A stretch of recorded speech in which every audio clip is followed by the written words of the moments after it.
Hello students, अब आ जाते हैं हम क्वेश्चन नंबर 13 करने की कोशिश करते हैं। हम ये क्वेश्चन नंबर 13 करने की कोशिश करते हैं।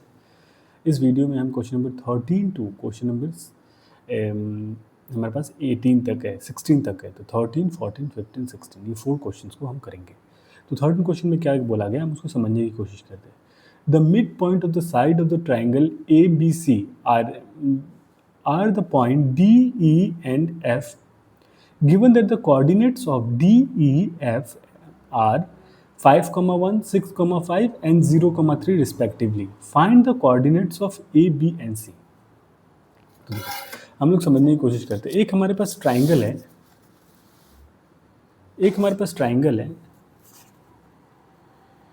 क्वेश्चन नंबर 13 में एक ट्राइंगल है हमारे पास जिसका नाम है ए B C.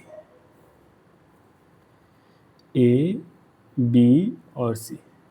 A B C और D E and F are the given coordinates, okay, और D of the mid point. Okay, तो डी ई जो है, डी ई और एफ जो है मिड पॉइंट है. तो ए बी का जो मिड पॉइंट होगा वो होगा हमारा डी. बी सी का जो मिड पॉइंट होगा, जैसे मैंने इसमें एंटी क्लॉकवाइज लिया है, तो यहाँ पे भी हमें डी ई एफ भी एंटी क्लॉकवाइज लेना होगा.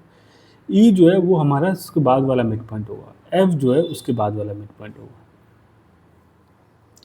तो ये सब मिड पॉइंट्स है. मिड पॉइंट का कोऑर्डिनेट्स हमें दिया गया है, वो है 5, 1 डी का, और ई का हमें दिया गया है, ई का दिया गया है 6, 5 और एफ का दिया गया है 0, 3. ये हमें मिड पॉइंट दिया गया है. बोलेगा फाइंड, और पूछा गया है respectively find the coordinates of A B C. A B और सी का जो कोऑर्डिनेट्स है ये हमें बताना है. तो हम लोग ले लेते हैं. लेट द कोऑर्डिनेट, फर्स्ट हम एज्यूम करेंगे, let the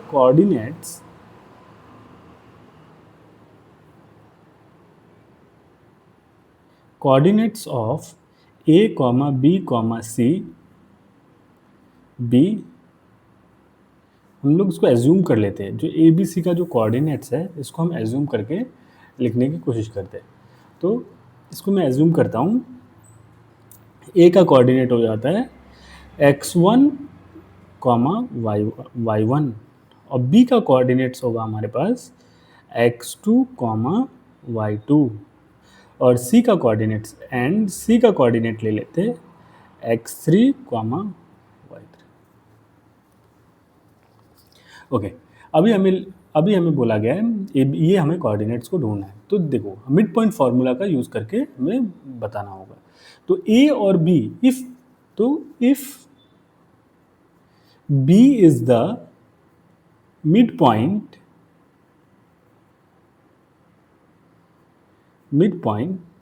if D is the midpoint of line AB, if D is the midpoint of line AB, D अगर AB का मिड पॉइंट है, तो मिड पॉइंट फार्मूला अगर मैं लगाऊं तो मिड पॉइंट फार्मूला क्या होगा, x के लिए होगा x इज इक्वल्स टू, जो हमारा x के लिए जो वैल्यू होता है वो होता है x1 plus x2 divided by 2, और y के लिए जो होगा वो होगा हमारा y1 plus y2 divided by 2. तो यहाँ पे a का जो कोऑर्डिनेट्स है वो है x1 y1, तो यहाँ मैं लिख लेता हूँ a का कोऑर्डिनेट x1 y1, और b का जो कोऑर्डिनेट्स है वो है हमारे पास x2 y2. तो इन दोनों के हेल्प से हम लोग निकालने की कोशिश करते हैं. तो x का कोऑर्डिनेट जो है वो हम लोग ले लेते हैं. तो x जो है, x का जो x मिड पॉइंट जो है वो 5 है. 5 इज इक्वल्स टू x1 की जगह पे हम लोग x1 ही लिखते हैं, x1 प्लस x2 की जगह पे भी x2 divided by 2, comma y की जगह पे वैल्यू क्या होगा, 1 है. मिड पॉइंट का y का कोऑर्डिनेट जो है वो 1 है, और ये हमारा y1 plus y2 divided by 2. तो ये इससे मल्टीप्लाई करने से हमारे पास क्या हो जाएगा, 10 is equals to x1 plus x2, comma 2 is equals to y1 plus y2. Okay, अब हमें दो इक्वेशन मिल चुका है. इस इक्वेशन को हम रख लेते हैं, बाद में हमारा इसका यूज़ करके हम x1 और y1 का वैल्यू निकालेंगे और x2 और y2 का वैल्यू निकालेंगे. ओके, अब हम चलते हैं सेकेंड पार्ट में. सेकेंड इस लाइन में चलते हैं, BC. If E is the mid point of line B C, ये भी लिख लेते, if E is the mid point of line B C, B C line का ई जगह मिड पॉइंट है, तो एक्स का वैल्यू क्या होगा, सेम डालते हैं, एक्स कोऑर्डिनेट एक्स की जगह पे हमारे पास 6 है, तो हम लोग सीधा 6 लिख लेते हैं, फॉर्मूला तो यही यूज़ होगा, एक्स की जगह पे 6 है, x इज इक्वल्स टू, ये c का कोऑर्डिनेट था, हमने c का कोऑर्डिनेट लिया था x3, y3, ओके, तो x1 प्लस y1, तो हमारे पास x1 की जगह पे है x2 plus x3 by 2, okay, उसके बाद y का जो कोऑर्डिनेट होगा y की जगह पे क्या, y का मिड पॉइंट का y का कोऑर्डिनेट क्या है 5 equals to y2 plus y3 by 2, और इसको सॉल्व करते हैं तो ये हो जाएगा हमारे पास 12 is equals to x2 plus x3, और यहाँ हो जाएगा हमारे पास 10 is equals to y2 plus y3, okay. अब हम इसको सॉल्व करके आगे करने का कोशिश करेंगे, ये भी इक्वेशन हमारे लिए बहुत यूज़फुल होगा जब हमें सॉल्व करने जाएंगे तब के लिए, ओके। थर्ड वाले पार्ट में आ जाते हैं, थर्ड लाइन में इफ़, ये भी लिख लेते, if f is the midpoint,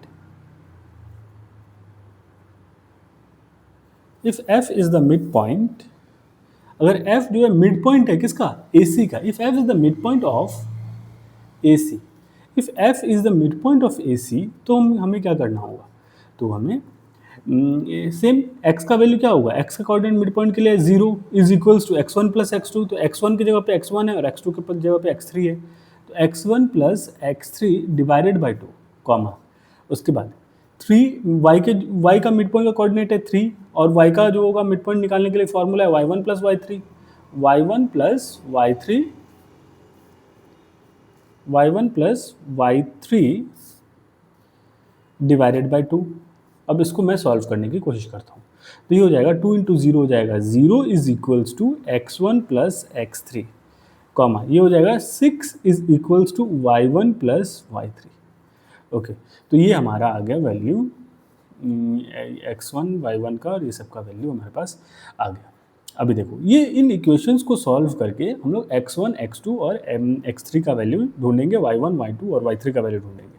तो अभी देखो कैसे सॉल्व करें इसको, जो हमारा x सब का वैल्यू भी आ जाए, तो देख सकते हैं हम, x1 हमारे पास यहाँ पे, इन तीनों को सॉल्व करना हो ताकि हम लोग इसका वैल्यू ढूंढ पाए, ओके। तो x1 यहाँ पे और यहाँ पे भी x1 है, इन दोनों इक्वेशन को जगह मैं सब्सट्रैक्ट करता हूँ, तो मैं जगह ये इक्वेशन को इस इक्वेशन से जब मैं माइनस कर देता हूँ तो हमें क्या मिलेगा, तो हम सब्सट्रैक्ट करके देख लेते हैं। मैं अभी कुछ लिखूंगा नहीं, सीधा सब्सट्रैक्ट करूंगा, तो 10 माइनस 0 इज इक्वल्स टू, यहाँ पे x1 प्लस x2 माइनस यहाँ पे हम लेंगे x1 प्लस x3। अब इन दोनों को जब मैं माइनस करूँ तो क्या होगा, 10 माइनस 0 तो 10 ही होगा, इज इक्वल्स टू, इसको माइनस करने से हो जाएगा x1 प्लस x2 माइनस x1 माइनस x3, तो ये दोनों हो गया कैंसिल आउट, तो हमारे पास बच गया क्या, 10 is equals to x2 minus x3, तो ये एक इक्वेशन हमें फिर से मिल चुका है। सिमिलरली हम लोग इसको भी सॉल्व करने के, अभी ये जो है हमारा किसका वैल्यू मिला, तो यहाँ से मैं x2 का वैल्यू चाहे तो निकाल सकता हूँ, तो x2 का वैल्यू क्या होगा, तो 10 plus x3 is equals to x2, इसको मैं उधर भेज देता हूँ, तो वो x2 का वैल्यू आ गया। अब इस x2 का वैल्यू मैं इस इक्वेशन में पुट कर दूंगा, तब मुझे x3 का वैल्यू मिल जाएगा, तो मैं इसको पुट करने की कोशिश करता हूँ।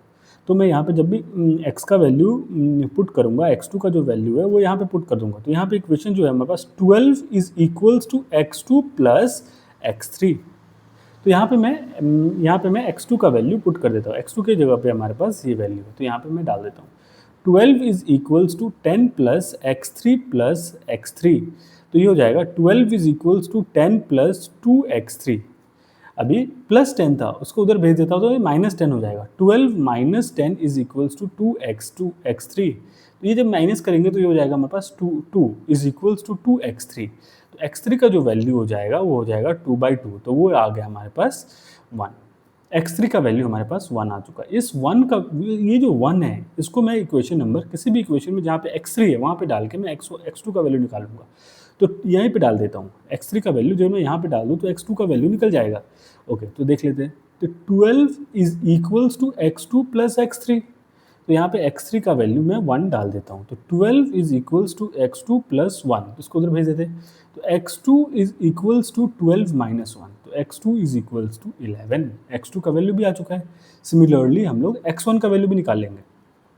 तो x2 अब मुझे मिल चुका है, तो मैं x2 का वैल्यू फर्स्ट इक्वेशन में डाल देता हूँ। तो फर्स्ट इक्वेशन हमारे पास क्या था, अभी सब वैल्यूज़ आ रहा है, x2 x3 का आ गया, x2 का आ गया, अब मुझे x1 का वैल्यू निकालना है। तो x1 का वैल्यू जब मैं निकालने जाऊँ तो क्या होगा, x1 यहाँ पे मैं x2 का वैल्यू डाल दूंगा फर्स्ट इक्वेशन। तो फर्स्ट इक्वेशन क्या था, 10 is equals to x1 plus x2। तो यहाँ पे अगर मैं डाल देता हूँ 11, x2 की जगह पे 11 डाल देता हूँ। तो 10 is equals to x1 plus 11, इसको मैं उधर भेजूँ तो क्या होगा, x1 is equals to 10 minus 11, तो x1 इज इक्वल्स टू -1। तो x1 का वैल्यू भी आ चुका है, x1, x2, x3 हमारे पास ये तीनों वैल्यू आ चुका है। अब मैं निकालूंगा x3 के y का वैल्यू, ये मेरे पास x1, x2 और x3 तीनों का वैल्यू आ चुका है। अभी मैं निकालने की कोशिश करूंगा y का वैल्यू। तो y के लिए मैं y का तीनों इक्वेशन मुझे पता होना चाहिए, और तीनों इक्वेशन क्या है वो मैं बता देता हूँ। y1 plus y2 is equal to 2, वहाँ पर मैं लिख लेता हूँ।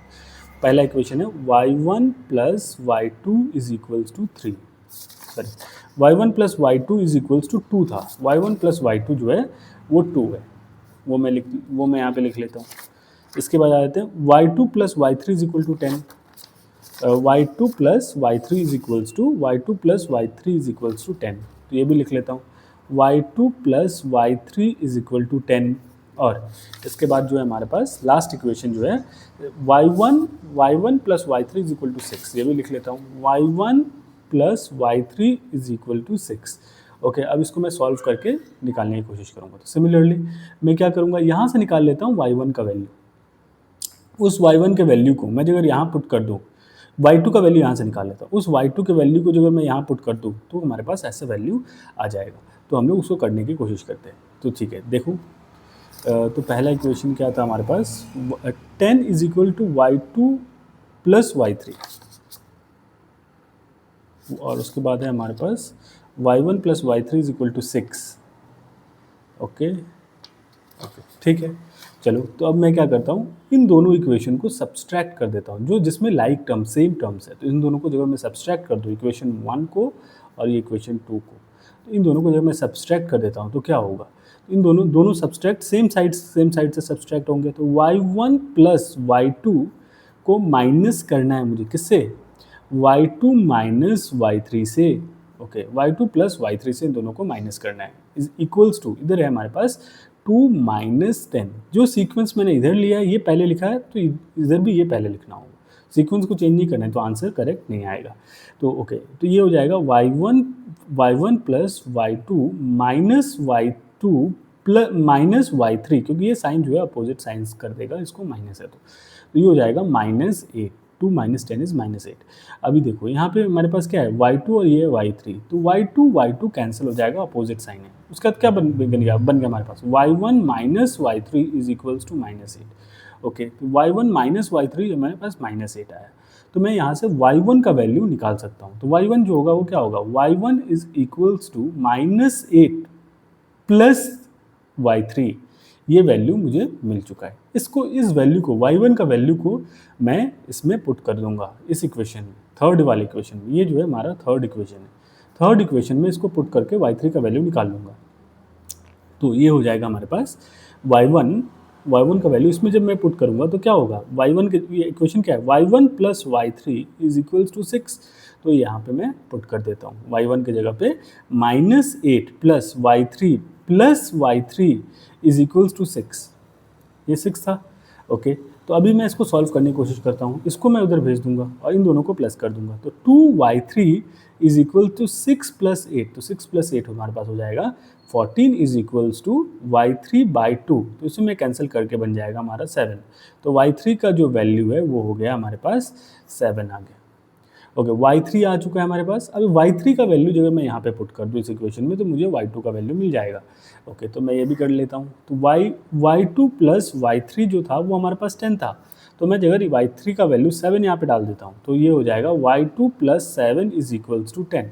तो y2 is equals to 10 minus 7, तो y2 इज इक्वल्स टू 3 आ गया। y2 का वैल्यू भी आ चुका है हमारे पास। अब बस y1 का वैल्यू बचा हुआ है, फिर ये क्वेश्चन खत्म हो जाएगा। y1 का वैल्यू जो है वो डालने के लिए y2 का वैल्यू यहाँ पे पुट कर देते हैं। इक्वेशन क्या था हमारे पास, y1 plus y2 is equal to 2, तो y2 की जगह पे मैं 3 डाल दूंगा, तो y1 plus 3 is equal to 2, तो y1 is equals to 2 minus ये हो जाएगा 3, तो ये प्लस 3 था उधर जाके माइनस 3 हो जाएगा। y1 इज इक्वल्स टू -1, तो y1 का वैल्यू भी आ चुका है। तो हमें क्वेश्चन में क्या पूछा था, ये में कोऑर्डिनेट्स बताने हैं तीनों वर्टेक्स का, ए बी और सी का। तो ए का कोऑर्डिनेट था x1 y1, और x1 का वैल्यू क्या आया हमारे पास, x1 का आया -1, तो ये कोऑर्डिनेट्स मैं यहाँ पे लिख देता हूँ। तो ए जो है वो हमारे पास हो गया, ए जो है वो हो गया x1 y1, तो x1 का वैल्यू जो है वो लिखेंगे। उसके बाद y1 का जो वैल्यू है वो है -1, और x1 का जो वैल्यू है वो भी है -1, तो यहाँ पे लिख लेता हूँ -1, -1। बी कोऑर्डिनेट जो है, बी का कोऑर्डिनेट जो है वो मैं यहाँ पे लिख लेता हूँ। बी का कोऑर्डिनेट x2, y2 था, तो x2 का वैल्यू है 11 और y2 का वैल्यू है y2 का वैल्यू है 3, तो 11, 3। उसके बाद आ जाते हैं हम लोग सी का कोऑर्डिनेट। सी का जो कोऑर्डिनेट होगा वो है हमारा x3, y3, तो x3 का वैल्यू जो है वो हम यहाँ पे ढूंढ चुके हैं, वो है 1, तो x3 का वैल्यू कोऑर्डिनेट है 1, तो यहाँ पे मैं लिख लेता हूँ सी का कोऑर्डिनेट जो है वो x3 है 1, और y3 है जो है वो हमारे पास 3, तो ये हो गया हमारा तीनों वर्टेक्स का coordinate. Okay students, next question पे अब चलते हैं। आ जाओ बच्चों, अब आ जाते हैं हम क्वेश्चन नंबर 14 पे। देखो क्वेश्चन नंबर 14 पे क्या बोला गया है ना, ये हमें ग्राफ शीट में करना होगा और उसको इस तरीके से अंडरस्टैंड करना है। ये हमारा क्वेश्चन नंबर 14 है, एंड ऑफ द एक्सरसाइज का। तो इसमें बोला गया a city has 2 main roads, इस सिटी में 2 मेन रोड है, each cross at the centre. Okay, इस सिटी में 2 मेन रोड है जो सेंटर पे एक दूसरे को क्रॉस करता है। At the city there are 2 roads along the north south direction. ये जो दोनों रोड है ये क्या है, along the north south direction पे और in direction and the east west direction. Okay, एक तो नॉर्थ साउथ डायरेक्शन पे, तो हम लोग इसको लिख लेते पहले। ये ऊपर हो गया हमारा नॉर्थ, ये हो गया हमारा साउथ, और उसके बाद है ये हो गया हमारा ईस्ट, और ये हो गया हमारा वेस्ट। ओके, तो हमारे पास जो है नॉर्थ साउथ डायरेक्शन जो रोड है, जो मेन रोड है वो कहाँ से कहाँ जा रहा है, नॉर्थ से साउथ की तरफ जा रहा है। ओके, नॉर्थ साउथ डायरेक्शन, तो एरो किधर होगा, इस तरफ होगा, नॉर्थ से साउथ की तरफ डायरेक्शन है एंड डायरेक्शन। और उसके बाद है ईस्ट टू वेस्ट डायरेक्शन, ईस्ट से वेस्ट की तरफ का डायरेक्शन। दूसरा रोड जो है उसका डायरेक्शन जो है ईस्ट से वेस्ट की तरफ है। ओके, उसके बाद बोला गया all the other streets are parallel to the road. बाकी जितने भी स्ट्रीट्स है वो सब मेन रोड से क्या है, पैरेलल है, और मेन रोड जो है वो सेंटर पे है। Okay, the city run parallel to each other and are 200 metre apart. और दो सिटी का जो रोड है उसके बीच का जो गैप है वो 200 मीटर्स का है। ये दो रोड्स जो है इसके बीच का जो गैप है वो 200 मीटर्स का है। There are 10 street in the direction, और ईच डायरेक्शन में 1 2 3 4 5 ऐसा 10 है, तो मैं लिख लेता हूँ। ये जो है हमारा फर्स्ट स्ट्रीट है, first street, second street, third street, 4 6 7 8 9 10। इस डायरेक्शन में 10 स्ट्रीट, और इस डायरेक्शन में भी 1, यहाँ पे लिख लेता हूँ 1 2 3 4 5 6 7 8 9 10 स्ट्रीट इस डायरेक्शन में और 10 स्ट्रीट इस डायरेक्शन में। ओके, और उसमें क्या बताया गया, जो मिडिल वाला स्ट्रीट है वो जो है वो मेन स्ट्रीट है। तो इसका मिडिल स्ट्रीट कौन सा होगा, देखो ये फर्स्ट स्ट्रीट है, सेकंड, थर्ड, फोर्थ, फिफ्थ, ये जो है हमारा मिडिल वाला जो है ना स्ट्रीट होगा। ओके, 1 2 3 4 5। ओके, तो इससे हम कंसिडर कर लेते हैं जो है ना ये हमारा मिडिल स्ट्रीट है, ये जो है हमारा मेन रोड है, मेन रोड इसको हम लोग कंसिडर कर लेते हैं। ये हमारा मेन रोड है और उसके बाद ये वाला हमारा मेन रोड है, इसलिए मैं इसको हाईलाइट कर देता हूँ, मेन रोड है ये हमारा, तो इसको मैं लिख लेता हूँ मेन।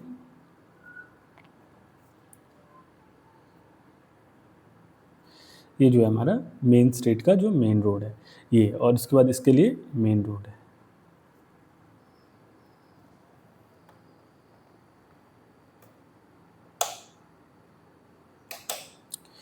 तो ये हमारा मेन रोड है, ये भी हमारा मेन रोड है, और 10th स्ट्रीट इस डायरेक्शन में, 10th स्ट्रीट इस डायरेक्शन में, और मिडिल वाला जो स्ट्रीट है ये जो है हमारा मेन रोड है। ओके, इसके बाद अब हम आ जाते हैं इसका फिगर बनाने की कोशिश करते हैं। ओके, और एक स्ट्रीट के जो बीच का डिस्टेंस है वो 200 मीटर है। इन दोनों के बीच का जो डिस्टेंस है 200 मीटर है, और इसके बीच का डिस्टेंस भी 200 मीटर, सब स्ट्रीट के बीच का डिस्टेंस 200 मीटर। इसके यहाँ पे स्केल लिख लेते हैं, 1 centimetre is equals to 200 metre. 1 centimetre मैंने 200 मीटर का लिया हुआ है वो। ओके, उसके बाद क्या बोला, draw the model for the city और in the notebook and represent the road, street and the single line by single line. तो मैंने इस मॉडल को यहाँ पे आपके लिए बना के रख दिया है। तो ये हमारा जो है मॉडल है, यहाँ पे 10th स्ट्रीट, यहाँ पे भी 10 स्ट्रीट्स पैरेलल भी 10 और सब एक दूसरे से पैरेलल है। मेन रोड जो होगा वो सेंटर में होगा। ओके, इसके बाद चलते हैं हम लोग सेकंड क्वेश्चन। फर्स्ट क्वेश्चन का आंसर ये होगा हमारा, फर्स्ट का आंसर है। अभी सेकंड क्वेश्चन के ऊपर चलते हैं। There are street intersection in the model. Street का जो इंटरसेक्शन है वो मॉडल में दिया गया है। Okay, each street intersect in the form of the 2 street. Okay, जो भी स्ट्रीट है वो दोनों दो स्ट्रीट एक साथ में इंटरसेक्ट कर रहे हैं। Okay, one run in the north south, एक जो स्ट्रीट है वो नॉर्थ साउथ की तरफ रन कर रहा है, ओके, नॉर्थ से लेके साउथ की तरफ रन कर रहा है। दूसरा जो है हमारा ईस्ट से लेके वेस्ट की तरफ रन कर रहा है, ईस्ट से वेस्ट की तरफ रन कर रहा है। एक रोड ऐसा जा रहा है, दूसरा रोड ऐसा जा रहा है। ओके, उसके बाद क्या बोला गया, north south. Okay, the 5th street in the east-west direction meet at some crossing. They call street intersection 2.5. Okay, देख लेते हैं 2.5 x एक्सिस में, ये हमारा हो गया x एक्सिस और ये हो गया y एक्सिस। x एक्सिस में जो है 2.2,5, x एक्सिस में 2 और y एक्सिस में 5, तो ये तो मेन रोड में आ जाएगा 2,5, ये मेन रोड में हमारा आ गया। Using this convention, find how many street intersections can be referred as 4,3. Okay, 4 x axis में 4 और y एक्सिस में 3, वो तो यहाँ पे होगा 4,3। ये तो a जो है इसका आंसर 4,3 जो है 4,3 यहाँ पे दिया गया है। जो एक a जो पूछा गया सेकंड का a, तो पूछा गया how many street intersection can be refer as 4,3। 4,3 point कितना हो सकता है, तो वो तो एक ही हो सकता है। तो ये जो है फर्स्ट, ये मैं लिखूंगा सेकंड का फर्स्ट आंसर जो होगा वो होगा हमारा हाउ मेनी स्ट्रीट, कितना स्ट्रीट जो है 4,3 हो सकता है, कितना इंटरसेक्शन, तो ये होगा हमारा 1 और यूनिक इंटरसेक्शन। तो इसको लिख लेते हैं only 1 intersection, only 1 intersection can refer as 4,3। उसके बाद बी वाला पार्ट पूछा गया how many street intersection can refer as 3,4। 3 X axis में 3 और वाई एक्सिस में 4, how many streets can be refer as 3,4। तो ये बी वाला पार्ट जो है वो हमारा 3,4। ये जो कितना स्ट्रीट को हम 3,4 बोल सकते हैं, तो एक ही स्ट्रीट है जिसको हम 3,4, तो इसके लिए भी सेम आंसर होगा ओनली 1 इंटरसेक्शन। तो बच्चों इसका आंसर ये था। हमें मेन है इसमें अंडरस्टैंड करना, फिगर को बनाना। सेकंड पार्ट में देखो सिर्फ दोनों का तो वन ही है, क्योंकि एक जो कोऑर्डिनेट है, पॉइंट जो है, जो कोऑर्डिनेट दिया हुआ सिर्फ एक ही पॉइंट को रेफर कर सकता है एक कार्टेशियन प्लेन पे, इसीलिए इसका दोनों का आंसर ओनली 1 इंटरसेक्शन होगा। आ जाओ बच्चों, अब आ जाते हैं हम क्वेश्चन नंबर 15 पे। क्वेश्चन नंबर 15 में क्या बोला गया, A computer graphic program displays the image of a rectangular screen. एक कंप्यूटर का जो ग्राफिक प्रोग्राम है वो एक रेक्टेंगुलर स्क्रीन को रिप्रेजेंट करता है, रेक्टेंगल है वो। Okay, screen whose coordinate system okay has the origin at the bottom left. तो बॉटम लेफ्ट के एकदम बॉटम पे जो इसका ओरिजिन है, तो ये है हमारा ओरिजिन, ये हमारा ओ पॉइंट ओ, इसे हम कंसिडर कर लेते हैं ओरिजिन, मतलब 0,0। The screen is 800 pixel wide and 600 pixel height. तो इसका जो विड्थ है वो 800 है। 800 मतलब हम लोग 1 सेंटीमीटर को 100 यूनिट्स ले लेते हैं। 1 centimetre is equals to 100, okay, 100 pixels. 1 centimetre जो है 100 पिक्सल्स के बराबर हम लोग एज्यूम कर लेते हैं। तो टोटल ये हो गया हमारा 100 ये हो गया हमारा 200 पिक्सल्स, 300 ऐसा करके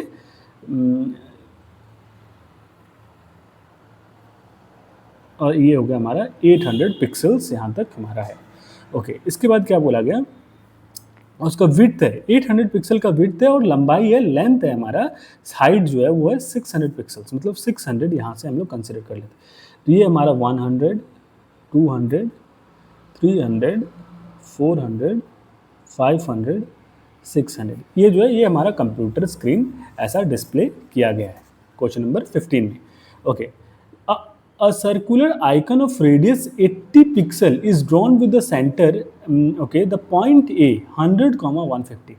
okay, पॉइंट ए जो है वो कहाँ पे डिस्प्ले किया है, 100, एक्स एक्सेस में 100 और वाई एक्सेस में 150। एक्स एक्सेस में 100 है, ये हमारा एक्स एक्सेस में 100 और ये वाई एक्सेस, एक्स एक्सेस में 100 है और वाई एक्सेस में 150, 100 से के सेंटर में 150। तो यहाँ पे जो है ना वो पिक्सल हमें डिस्प्ले, एक जो पॉइंट हो गया फॉर एग्जांपल कर्सर या कुछ जो सर्कल, यहाँ पे डिस्प्ले एक सर्कल बना हुआ है वो जो है यहाँ पे डिस्प्ले किया गया, वो जो सर्कल है उसका रेडियस कितना है 80 पिक्सल्स, तो 80 पिक्सल रेडियस है, तो 80 हम लोग यहाँ से कंसिडर कर लेंगे, 1, 10, 20, 30, 40, ओके 80 है तो यहाँ पे हमें ये हो गया हमारा 40, 20, 40, 60 और 80, तो इतना उसका रेडियस हो गया, वो जो सर्कल है उसका रेडियस ही है। तो यहाँ से मैं एक ऐसा सर्कल बना लेता हूँ जिसका रेडियस 80 पिक्सल है। ओके, तो ये जो है हमारा 80 पिक्सल का उसका रेडियस है, तो इसको हम लोग बनाने की कोशिश करेंगे।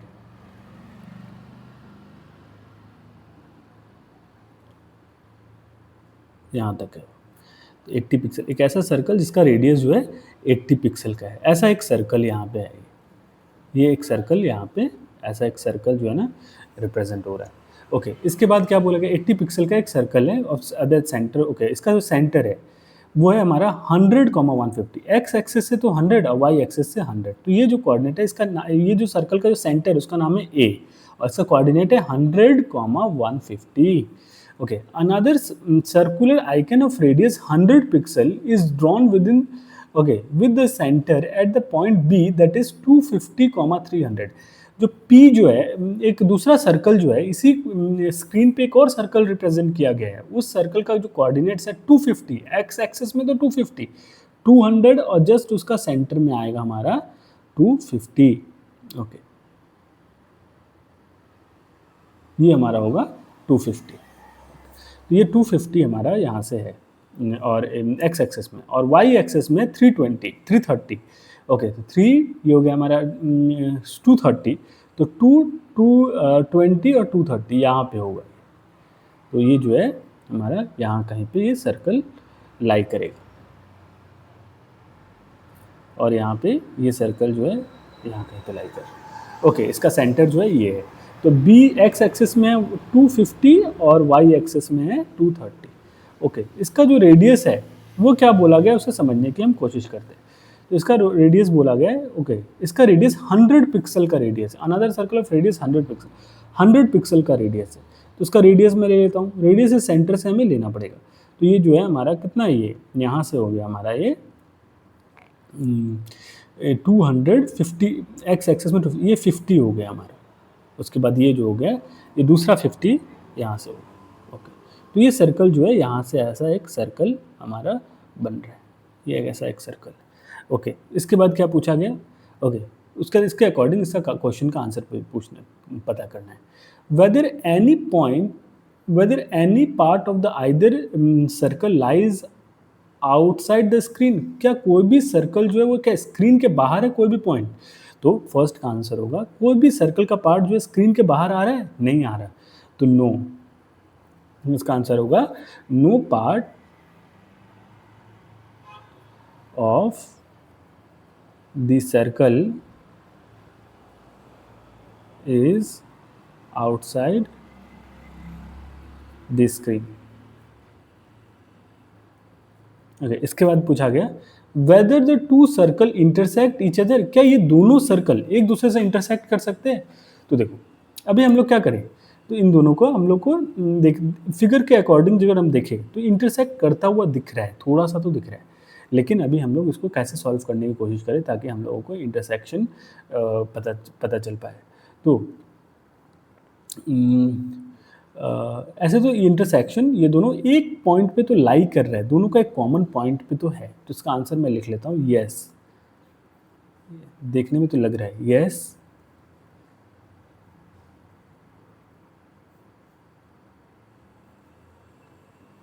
To circle intersect each other means touches each other, एक पॉइंट में टच कर रहा है, ऐसे दोनों कोलाइड नहीं हो रहा लेकिन एक पॉइंट पे तो टच कर रहा है, तो इसका आंसर होगा। इसमें और कोई फॉर्मूला नहीं लगाना, कुछ पूछा हुआ नहीं है। ओके, तो दूसरा हम क्वेश्चन नंबर 16 करने की कोशिश करते हैं। नेक्स्ट आ जाओ बच्चों क्वेश्चन नंबर 16 पे। अब क्वेश्चन नंबर 16 करने का हम कोशिश करते हैं। क्या बोला गया, plot the point A 2,1 B -1,2। Okay, ये पॉइंट को प्लॉट करने के लिए बोला गया। पहले पॉइंट ए, एक्स एक्सिस में तो 2 है और वाई एक्सिस में 1, तो ये पॉइंट ए हो गया हमारा। पॉइंट ए जो है वो है 2,1। उसके बाद पॉइंट बी बोला गया -1,2। पॉइंट बी जो है वो है हमारा -1,2। एक्स एक्सिस में तो माइनस, ओके, और वाई एक्सिस में 2 पॉजिटिव, तो ये हो गया हमारा यहाँ पे। तो ये हो गया हमारा पॉइंट बी, ये है हमारा -1,2। उसके बाद है पॉइंट सी। पॉइंट सी जो है वो -2, -1। पॉइंट सी जो है वो है हमारा -2, -1। तो एक्स एक्सिस में तो -2 और वाई एक्सिस में -1। ओके, तो ये पॉइंट यहाँ पे आ गया। सी जो है वो है -2, -1। उसके बाद पॉइंट डी जो है 1, -2। डी जो है वो 1, -2 है हमारा। तो एक्स एक्सेस में 1 और वाई एक्सेस में -2। ओके, तो ये पॉइंट यहाँ पे होगा। तो ये पॉइंट जो है हमारा पॉइंट डी है, वो है 1, -2। ओके, इसके बाद हमें पूछा गया है इस क्वेश्चन में, और क्या पूछा गया है, in this coordinate plane is ABCD is a square, can you explain why, what is the area of the square. तो पूछा गया क्या ये एक स्क्वायर फॉर्म हो रहा है, क्या जो ये फिगर जो हमें ऑब्टेन किया है क्या ये एक स्क्वायर है, ये हमें बताना है। क्या ये एक स्क्वायर फॉर्म होगा, अगर ये स्क्वायर फॉर्म हो रहा है तो बताओ उसका एरिया क्या है। ओके, तो ये ABCD स्क्वायर है, इसके लिए हमें क्या करना होगा, हमें देखना होगा कि इसका चारों साइड इक्वल है कि नहीं, ये साइड इससे इक्वल है कि नहीं, ये चारों साइड इक्वल है कि नहीं। अगर चारों साइड इक्वल है तो ये तो स्क्वायर या रोम्बस हो सकता है। और देखेंगे जब डायगोनल्स इक्वल होगा तब ये क्या हो जाएगा, जब चारों साइड भी इक्वल है, डायगोनल भी एक दूसरे से इक्वल है, तो इसका मतलब क्या है, ये एक स्क्वायर है। तो हम लोग पहले इसका सारा डिस्टेंस ढूंढने के लिए कोशिश करेंगे। तो ए बी जो डिस्टेंस है वो क्या होगा, ए बी जो डिस्टेंस है उसको ढूंढ लेते हैं। Distance A B is equal to √x2 माइनस x1 का square plus y2 minus y1 का स्क्वायर। तो देखो ए और बी, ए में x2 क्या है, x2 है तुम्हारा -1 माइनस x, ये है हमारा 2 का स्क्वायर प्लस y2 क्या है, y2 है हमारा 1 कॉमा y1, y2 क्या है हमारे पास 2 पे जो वैल्यू है तो 2 कॉमा 1 का स्क्वायर, तो ये हो जाएगा हमारा √, तो ये हो जाएगा 3, तो 3 का स्क्वायर होगा 9 और माइनस ये हो जाएगा 1, तो ये जो होगा 1 का स्क्वायर क्या होगा हमारा 1, और इसको हो जाएगा हमारा 10, √10 आया ए बी का वैल्यू। ओके, अब हम इसी तरीके से ए सी का वैल्यू निकालेंगे। तो ए सी होगा हमारा सिमिलरली, ए सी क्या हो जाएगा √, सेम x2 माइनस x1, तो x2 की जगह पे इसे ले लेते हैं x1 y1 x2 y2, तो ये हो गया हमारा x2, तो -2 और x1 हो गया -1, तो ये जगह +1 बन जाएगा, उसका स्क्वायर प्लस ये हो जाएगा -1 और ये बन जाएगा हमारे पास -2, तो -1 और -2 -1 और बन जाएगा -2, तो ये हो गया हमारा माइनस, ये हो गया प्लस 1 का 1 हो गया, ये 1 का स्क्वायर प्लस ये हो गया माइनस माइनस प्लस, तो ये हो गया हमारे पास 1 - 2 हो जाएगा -3 का स्क्वायर, तो ये हो गया हमारे पास √, तो 1 का स्क्वायर 1 होगा, 3 का स्क्वायर 9 होगा, तो ये हो जाएगा हमारे पास √10, तो AC का वैल्यू आ गया हमारे पास √10। अब आ जाते हैं हम लोग उसके अगले पार्ट में। AC हो गया हमारे पास, अभी CD निकालते हैं, तो CD डिस्टेंस होगा हमारे पास √, x2 माइनस x1 का square plus y2 minus y1 का स्क्वायर। ओके, तो अभी देख लेते हैं इसे, जब मैं C D x1 y1 x2 y2, तो सेम, तो ये हो गया हमारा x2, तो ये हो गया 1 माइनस प्लस और ये -2, तो माइनस माइनस हो जाएगा प्लस 2 का स्क्वायर और ये हो गया हमारा रूट ओवर प्लस y2 जो है वो है हमारा -2 और y1 जो है -1, तो माइनस माइनस हो गया प्लस का स्क्वायर, तो ये हो गया हमारे पास 3 का स्क्वायर 9 और ये हो गया प्लस माइनस माइनस, तो ये 1 का स्क्वायर, तो ये 1, तो ये हो जाएगा हमारे पास अगेन CD भी आ गया हमारे पास रूट ओवर 10। उसके बाद चलते हैं हम लोग DA, तो डिस्टेंस AD या DA, तो AD ले लेते हैं, तो AD is equal to again similarly root over same value होगा, तो ये हो गया हमारे पास क्या होगा सेम x2, तो ये हमारे पास x2 है 1 - 2 का स्क्वायर प्लस -2 और -1 का स्क्वायर, तो ये हो गया 1, तो 1 का स्क्वायर हो जाएगा -1 का स्क्वायर हो जाएगा 1 और ये हो जाएगा -3 का स्क्वायर हो जाएगा 9, तो ये हो गया हमारे पास रूट ओवर 10, तो AD भी हो गया हमारे पास रूट ओवर 10, तो मतलब चारों साइड जो इसका इक्वल आ रहा है, तो इसका मतलब ये तो या तो रोम्बस है या तो स्क्वायर है, तो आप इसका डायगोनल चेक करते जाओ, डायगोनल भी अगर इक्वल होगा डिस्टेंस तो तब तो ये स्क्वायर हो जाएगा। तो अभी चलते हैं हम लोग इसका डायगोनल चेक करने के लिए, तो डायगोनल मतलब डिस्टेंस BD, तो BD डिस्टेंस निकालते हैं, BD is equals to BD जो है उसका डिस्टेंस निकाल लेते हैं, तो BD again same root over x2 - x1, तो x2 जो अगर मैं इसको कंसिडर करूँ x1 ये है, तो x2 जो है वो 1 है और उसका -1, तो माइनस माइनस हो जाएगा प्लस 1 का स्क्वायर प्लस और उसके बाद है हमारे पास -2 और ये हमारे पास -2, तो -2 तो ये हो जाएगा हमारे पास 4, तो 4 का स्क्वायर हो जाता है हमारे पास 16 और ये हो जाएगा हमारे पास 2 का स्क्वायर 4, तो ये हो गया हमारे पास रूट ओवर 20, ये आ गया हमारे पास BC।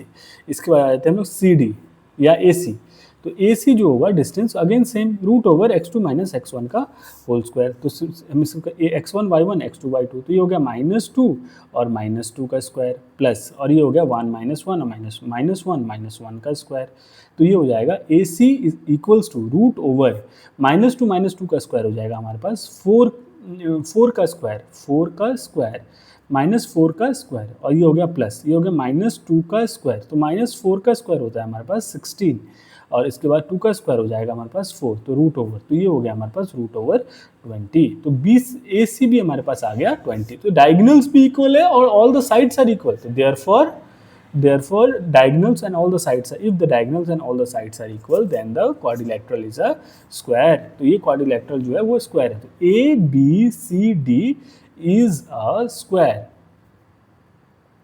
तो ये स्क्वायर हो गया। उसका कैन यू एक्सप्रेस वाई, तो क्यों ये स्क्वायर है, इज अ स्क्वायर बिकॉज लिखेंगे बिकॉज सब side all the sides and the diagonals are all the sides and diagonals are equal, इसलिए स्क्वायर है। उसके बाद पूछा गया what is the area of square, तो एरिया ऑफ स्क्वायर हमारे पास क्या होता है, area is equals to, area क्या होता है, एरिया का फॉर्मूला होता है स्क्वायर का एरिया का साइड स्क्वायर या ए स्क्वायर बोल सकते हैं इसको हम, तो ए का वैल्यू एक साइड का वैल्यू कितना है हमारे पास 10, तो 10 का जो स्क्वायर होगा वो क्या होगा रूट ओवर 10 का स्क्वायर जो होगा वो होगा 10, तो ये होगा 10 यूनिट्स, एरिया जो आया area is equals to 10 units. बस हमारा ये क्वेश्चन खत्म हो गया और एंड ऑफ द एक्सरसाइज भी खत्म हो गया। अब हम लोग नेक्स्ट वीडियो में नेक्स्ट चैप्टर का सारा क्वेश्चंस करेंगे।